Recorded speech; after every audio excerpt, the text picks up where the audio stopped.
Hey my loves, welcome back to my channel. Thank you so much for clicking in. If this is your first time here, you are welcome. Please do not forget to click on your subscribe button. Your subscribe button is just below this video. Please subscribe to my channel. After subscribing, I'm also going to beg you to click on your bell notification. Your bell notification is just beside the subscribe button and you'll be able to see it after you might have subscribed. Thank you so much to all my amazing subscribers. You guys are the best. God bless you. I've never been exposed like this before.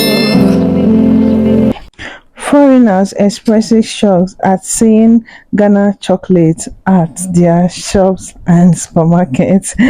Ghana is the second world best producer of cocoa. I hope you know this, right? So foreigners' reactions whenever they made videos, about Ghana and chocolate or about seeing Ghana chocolates in their shop, like their reactions are so priceless. Okay, Ghana is breaking through every market in the world. Like, I love this for Ghana. I love that Ghana are producing their own chocolates and not exporting their cocoa more than they used to do. Before they would export to North American and some other European countries, and then they now have to turn it into chocolate and now bring it back to Africa, like back to Ghana. Imagine that. And thereby Ghana, they were not getting so much, like the cocoa farmers were really suffering. But today the story have changed. I'm really happy Cocoa for beans, Ghana. guys. Let me leave you to watch the video. So all of the chocolate that you guys are eating back in America or around the world, it starts here in Ghana. Ghana is one of the biggest producers of cocoa. So this is the drying process. Now Cote d'Ivoire, they're big with their cocoa as well, but they do a different drying process. Their process, they put them in ovens. But this way, that's why they're faster with producing cocoa, because they put it in ovens. But in Ghana, they actually sun dry it to dry it the natural way. So yes, these are cocoa beans.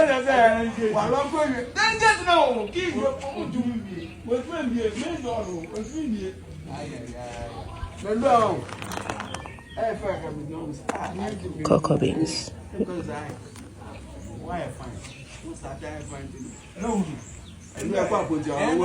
Ghana is the world's second biggest producer of cocoa, but the country only earns about 2% of the $100 billion industry. Cocoa growers here export most of their cocoa beans to Europe and North America, where they're turned into chocolate. But in 2020, at a press conference in Switzerland, the president announced he wanted to change that. We intend to process more and more of our cocoa in our country with the aim of producing more chocolate ourselves. And he said it right in front of the top commerce ministers of Switzerland, one of Ghana's biggest customers. We are trying to decolonize chocolate, but this time around we are saying that it can be done right here in Ghana. Ghana, together with Ivory Coast, grows over 60% of the world's cocoa. The countries sell to all the big chocolate companies, from Hershey's to Mars to Nestle, which process the beans abroad, in mostly Europe and North America. While big chocolate companies rake in billions a year, many cocoa farmers live in poverty, earning just $2 a day. To help raise farmer wages, Ghana and its neighbor Ivory Coast teamed up in 2019. They introduced the fixed price system, which set a price floor for cocoa. In 2020, Ghana set the price floor at $2,600 a metric ton. That included a $400 premium added to every ton of cocoa. The LID's markup may seem like a lot, but the millions it's raised to combat farmer poverty is a fraction of big chocolate makers' sales. This is how the beans are always arranged inside. And every cocoa pod like this, the beans inside ranges from 1 to 55. Normally, there can be less than 55, but not more than 55. So always, it's between 1 and 55 beans in every cocoa pod. And I tell you that whenever they are fresh, they are edible. Tastes like mango. When you bite or when you chew, it becomes bitter because of inside of it looks purple. So we don't chew it whenever they are fresh. But after you get to this stage, that's when you can chew. Then it tastes like chocolate. So we're going to try this, and I will try first. I'll try another one. So please, we don't chew, we don't bite, and we don't swallow the whole thing. So we just lick around it. And you might have only one? You can take more than one. No, but it's possible there's just one seed? Normally it doesn't happen like that. Yeah. It doesn't happen like that. Don't swallow, otherwise you will get a tree inside of you.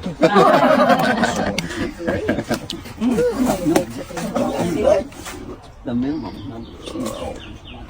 Yeah, it's very sweet. Sorry?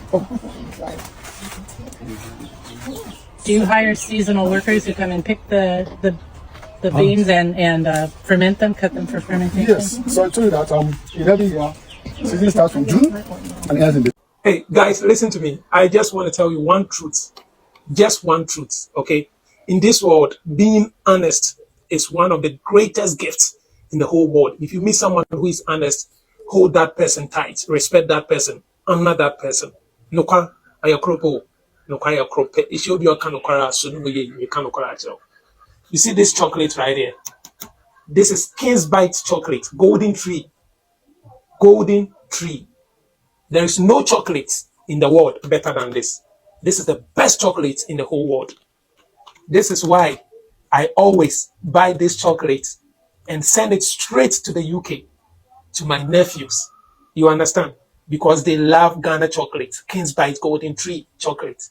Let's look, they are here. I just bought a pack of them and I'm sending it straight to the United Kingdom, London to be precise. Guys, Golden Tree chocolate, just try it, man. You will love it. This is just the honest. I'm just being honest to you guys. Your boy Melody. I'll see you in the next video. Let's be honest, nobody needs chocolate to live, but we love it enough for the industry to be worth hundreds of billions of dollars globally. Interestingly enough, over 70% of all the world's chocolate supply comes from cocoa beans sourced from Ghana and the Ivory Coast, but our farmers make less than $1 per day. My name is Ella Livingston and I own an ethical chocolate company called Cocoa Asante. Now, coming from a family that operates cocoa farms, this statistic is personal to me. And unfortunately, all the unethical and unsustainable practices in the cocoa industry have made it extremely volatile to the point where demand has outpaced supply. Now, luckily for the world, I've made it my mission to address these systemic issues while also providing our customers with healthy chocolate that tastes good, looks good, and does good. Cocoa Asante is more than chocolate. It's a commitment to ethical, sustainable, and equitable practices, crafting a sweeter future for us all. Give me a chocolate. I just tried this one. Very nice. Different, but nice. Which one are you trying? The dark one. The King's Bite. Oh, that's the name. Mm-hmm. Good. Yeah.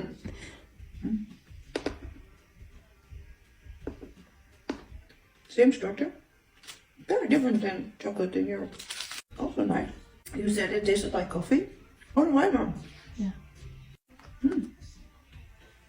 Oh. Lekker. Lekker. Yeah, this is a Dutch word you have to know. Delicious. Lekker. Lekker. Yeah? No. But the structure is different. Very different. Not so smooth. No. Not so creamy. Approved? Yeah. The rest is for my boyfriend. Because I cannot have it all by myself.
While big chocolate companies rake in billions a year, many cocoa farmers live in poverty, earning just $2 a day. We are shipping out the cocoa in its raw state. And if you look at the value chain of cocoa, money is made in the finished product.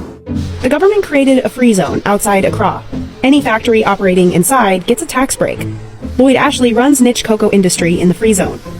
Niche has become Ghana's second largest cocoa manufacturer. The company says it processes 10% of the country's cocoa, and Niche processes 2 tons of it an hour.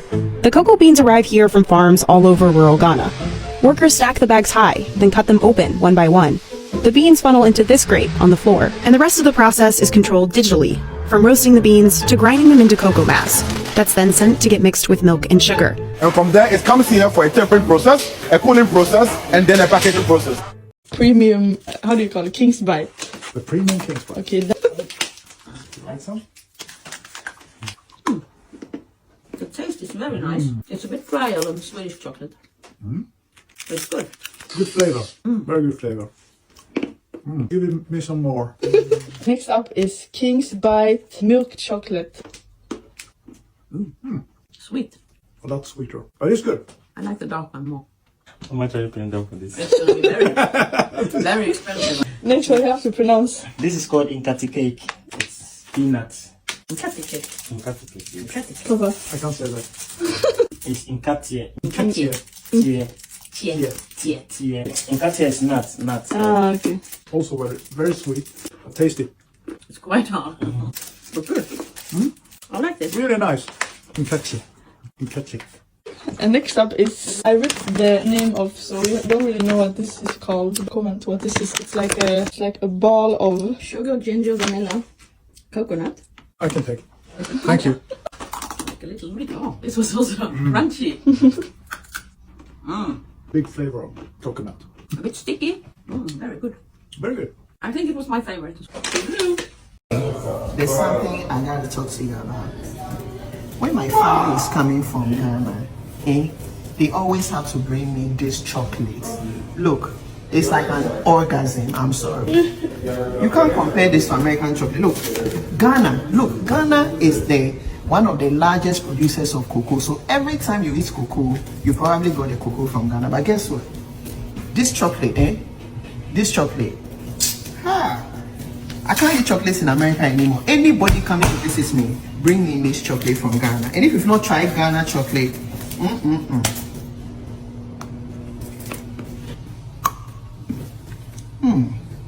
And this thing, I have like 5.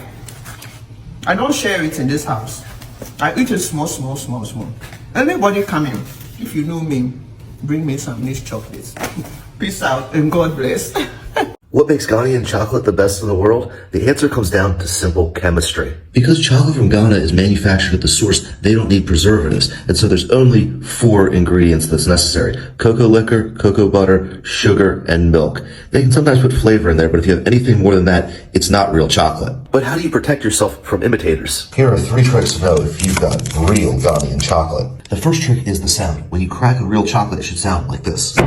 Another way to tell if you've got real Ghanaian chocolate is if you hold it in your hand for about 1 minute, it should start to melt and look like this. I know that looks a little bit gross, but that's what chocolate should look like at room temperature. And probably the best way to know if you have real Ghanaian chocolate is the taste. All natural, sophisticated notes, and just delicious. So why doesn't the chocolate bar from your local supermarket taste like Ghanaian chocolate? It comes down to the stuff that they put into it. Here are some of the chemicals that lower-end chocolate manufacturers that you'll buy in the local store will use to cut corners. They put in vegetable oils, preservatives like soy-based lecithin, high-fructose corn syrup, emulsifiers like polyglycerol, and even edible wax to make it look shiny. No person or their family should be eating processed food every day of their life. So make the change to Ghanaian chocolate. I think you're going to be very happy and very satisfied. And if you're interested in purchasing some Sahara-branded Ghanaian chocolate, here's the link for how you can contact and purchase some for yourself. But I want to know what you guys think. Have you tried Ghanaian chocolate, whether it's Sahara or any other brand? What did you think of it? Do you think I'm overselling it, or is it as good as advertised? Let me know in the comments below. And as always, if this video brought value to you, give me a like and a follow. That really helps out my channel. And I'll see you guys on the next video after enjoying a little bit more chocolate for breakfast.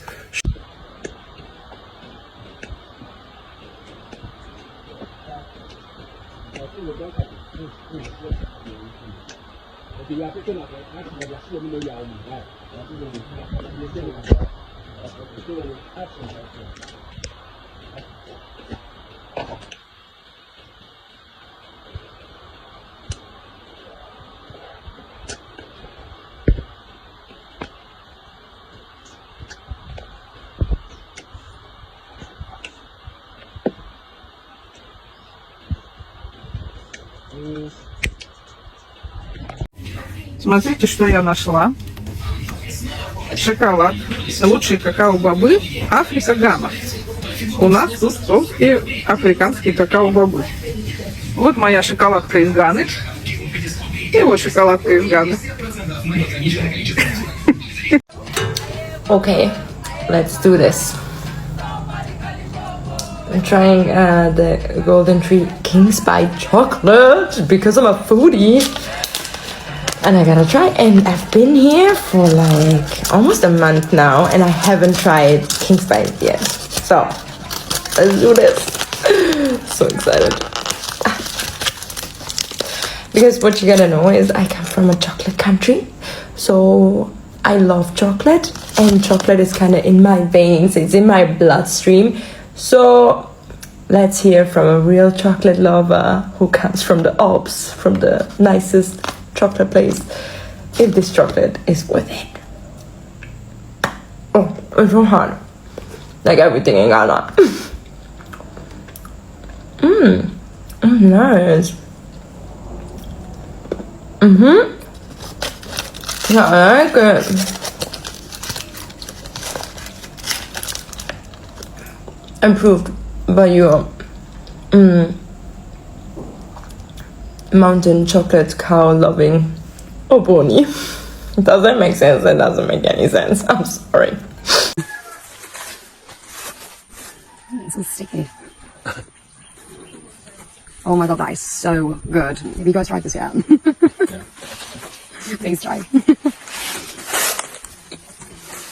We bring everything out, put them on the leaf, then we cover it. Fermentation starts with darkness. So the moment we cover, fermentation begins. So we need to put everything together, then we cover it. During the fermentation, we don't allow air to go through the beans, otherwise the beans are going to get into germination. So with the help of stones and sticks, we put them around it to keep it firm. So assuming these are stones and sticks, we put them around, then we leave it in the farm for the first 3 days. After the first 3 days, that is whereby I said we are going to remove the placenta. So we have a placenta that keeps the beans together. So the placenta is not needed. This is our cocoa placenta. We take it out. Then we put the beans in a heap form.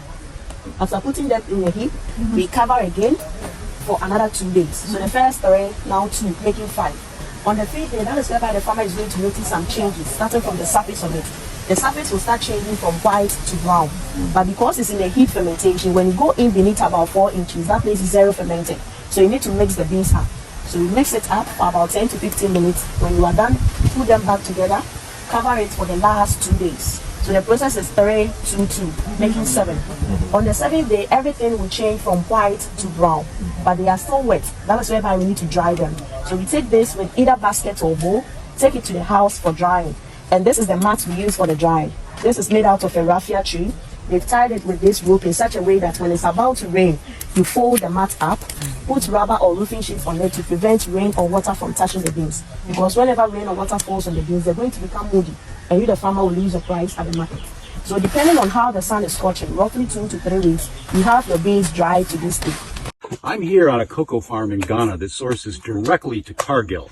Now, if you go to their website, you're going to see they made something they call the Cargill Cocoa Promise, which is there's no child labor in their cocoa and that they're helping to rehabilitate children. This is the reality. Every farm that we have visited had young children like this one here, who's only 10 years old, using a machete to open up cocoa pods and performing other hazardous work instead of being in school. That's the Cargill Cocoa Promise. We will lie to you until we get caught. I feel it